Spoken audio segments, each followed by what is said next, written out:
take a look at one more example with our place value blocks. As you can see here, I have a number represented, but it's my job to figure out the value of the number I have created. I'm going to go ahead and start just like I did last time, identifying the number of blocks I have each for my ones, my tens, and my hundreds. We'll go to expanded form into our final value, and then we may need to take a look at regrouping. So to start, I see that I have 2, 4, 6, 7 ones. Okay, moving on to my tens. I have 1, 2, 3, 4, 5, 6, 7, 8, 9, 10, 11. I have 11 tens, and I have 2 hundreds. Let's think about all of this in expanded form. 2 hundreds flats has a value of 200. 11 tens rods has a value that I can determine by counting by tens if I need to. 10, 20, 30, 40, 50, 60, 70, 80, 90, 100, 110. And of course, 7 ones blocks have a value of 7.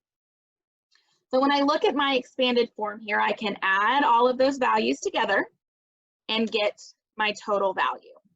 200 plus 110 would give me 310, plus 7 more gives me a total value of 317.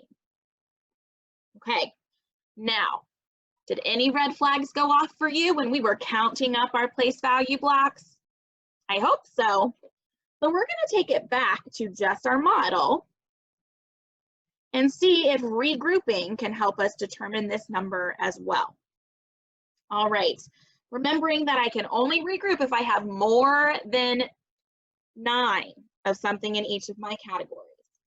So here you can see I have 7 ones.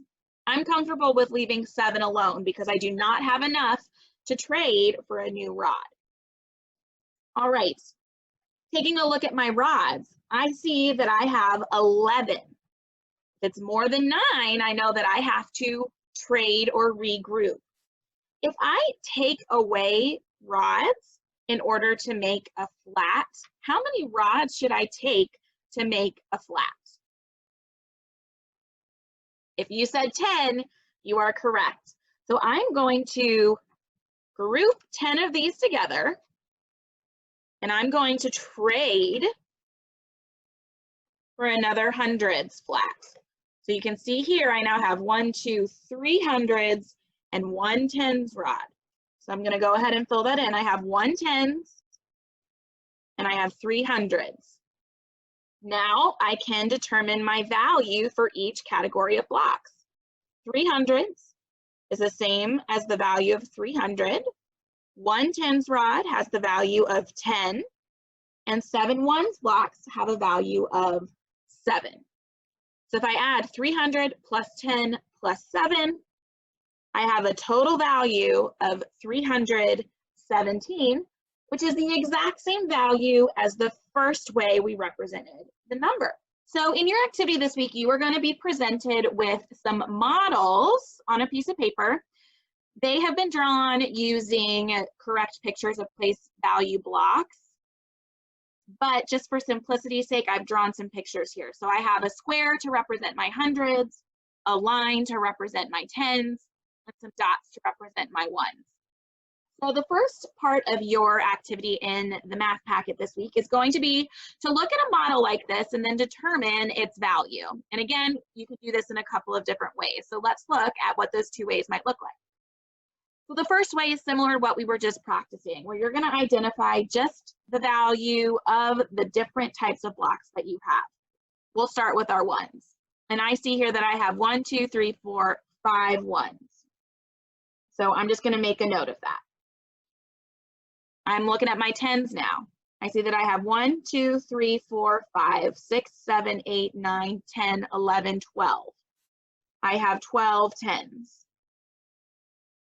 Okay, looking over at my hundreds, I see that I have 1, 2, 3, 4 hundreds. So to determine my value, I then just have to figure out what each of those represent. 400s I know is the same as 400. 12 tens has a value of 120. And I can check that by counting these by 10. 10, 20, 30, 40, 50, 60, 70, 80, 90, 100, 110, 120. And my 5 ones have a value of 5. So when I add these three values together, I'm going to end up with my total value.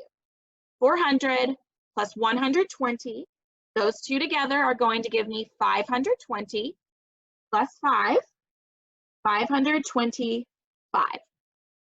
Now, say I didn't want to complete my addition that way. I can go back to my picture and think about regrouping, just like we did with our blocks before, but now looking at it in our picture. If I have 5 ones, do I need to do any regrouping? Think about it for a second. If you said no, you were correct. I have to keep my 5 ones just how they are. Looking at my tens blocks, I know that I have 12 tens blocks here. I can't have 12 in the tens place, so I can do some regrouping or trading out. Now, if you guys remember, when we worked on this during the school year, we would simply circle up the number that we need to trade and then label it. I'm going to grab a different color. And we can just simply label our new enclosed area with its new value. So I know that 10 tens equals 100. So now when I go to write my different amounts, I only have 2 tens left. And instead of just my 400s, I've added a 500.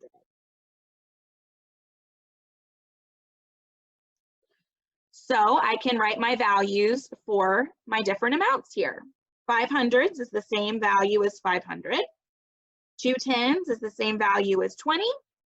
And 5 ones is the same value as 5, which gives me a grand total of 525, which is exactly what we had before. All right, let's look at a second example on the whiteboard drawn out with our squares, our lines, and our dots. So again, I'm going to start with the first method of just looking at the values that are actually represented in my picture. I'm going to start with my ones. I see that these are in rows of 5, so I'm going to count by 5. 5, 10, 15, 20. I don't have a complete row here, so I'm going to switch to counting by ones. So I had 20, 21, 22, 23. 23 ones. Let's jump to my tens. 1, 2, 3, 4. 4 tens. Going to look at my hundreds now. 1, 2, 3, 4, 5. 5 hundreds. Now, I can take these notes that I've written on my board and turn them into values. 500s has a value of course, 500. 4 tens has a value of 40. 23 ones has a value of 23. So I can add all of those together to get my total value. 500 plus 40 equals 540, plus 23 equals 563. Now, if I had a red flag going off in my head, I could do some regrouping to help me solve for this number as well. Let's take a look at that. All right, starting fresh with just our picture. I see that I have way too many ones to keep in my ones place. And I'm thinking in my head about how many of my little tens or ones blocks it takes to make one of my tens rods. And I know that it takes 10 ones to make a rod. So I'm going to go ahead and group 10 together. And I'm going to label it with its new value, 10.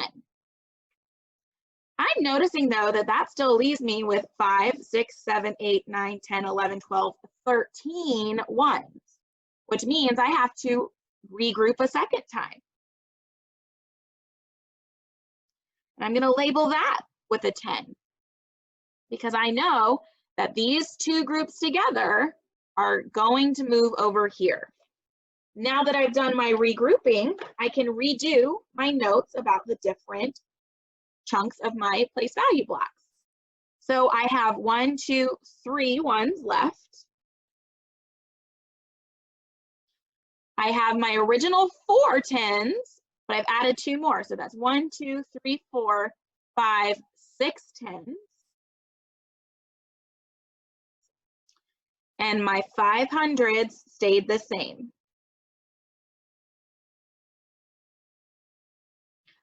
So then if I take those values, 500s has a value of 500, 6 10s has a value of 60, 3 1s has a value of 3. When I add those values together, I have 500 plus 60 gives me 560 plus 3 more equals 563, which is the same value that we had when we looked at our original model without regrouping. So for the problems on your activity for this week at the top of your paper where you're given a model like this, you can use this regrouping strategy, or you can simply count the different sections like we did first for both of these examples. The second part of your activity this week simply gives you a number and asks you to draw 2 models to represent that number. So let's take a look at what that could be. Let's start with the number 315. I'm gonna just use those squares, lines, and dots to help me represent this number. And the first way I'm gonna represent it is gonna be the simplest way with the fewest blocks. I know that I need 5 1s. I also see that I need 1 10s rod.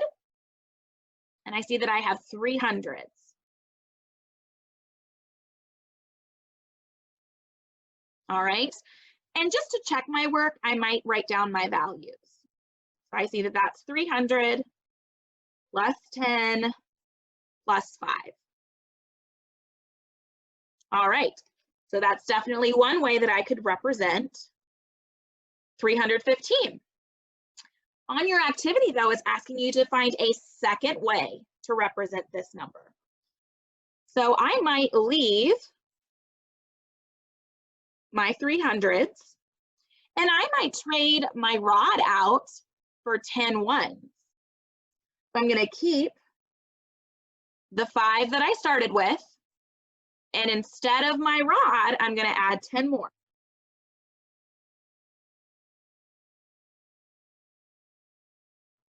Okay, so I don't have any 10s here. So my values are simply 300 plus 15, which is the same as 315. All right, so here is our last example. And again, what we're doing right now is exactly what you're going to need to do for that second part of your math activity for representing numbers in multiple ways. Now, I think it is always best to start with the most basic way to represent this number. So I'm going to go ahead and just take the values right from their place value positions. I see a 6 in the 1s place, so I'm going to draw 6 1s. I see a 4 in the 10s place, so I'm going to draw 4 10s. I see a 7 in the 100s place, so I'm going to draw 7 hundreds.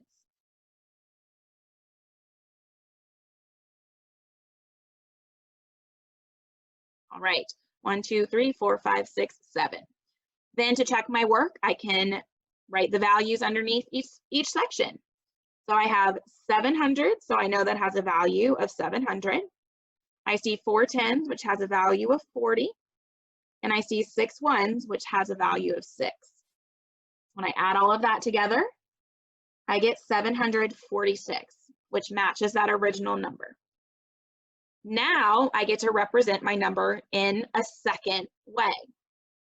Okay, so I think what I'm going to do is just trade one of my hundreds blocks for 10 rods. So I will draw my hundreds blocks. And instead of drawing that 7th one, I'm going to draw 10 rods. So these 10 rods are replacing one of my hundreds blocks. I have to keep these 4 rods though. So I'm going to add them back in. And then I'm still going to have my 6 ones. Now I can check my work. I have 6 hundreds, which is the same as 600. I have a lot of rods, so I can count those by tens. 10, 20, 30, 40, 50, 60, 70, 80, 90, 100, 110, 120, 130, 140.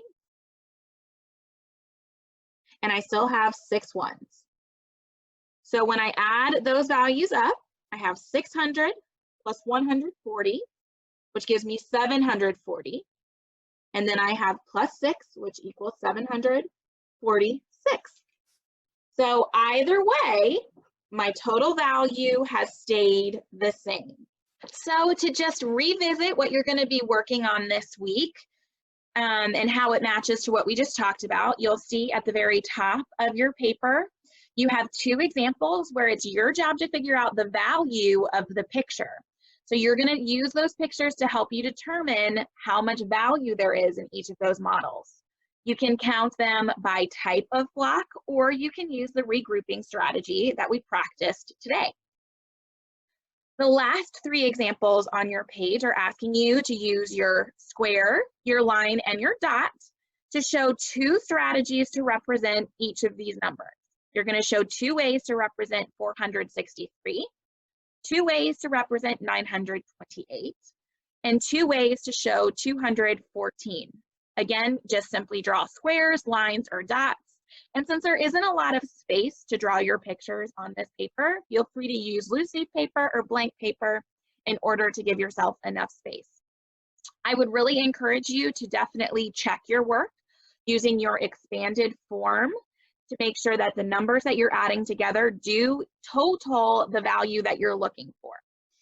All right, that is all I have for you for representing numbers in different ways. I hope that this was helpful and that you enjoy this activity, because I think manipulating numbers can be such a fun way to practice your number sense and really think through how the different place value positions are related to each other.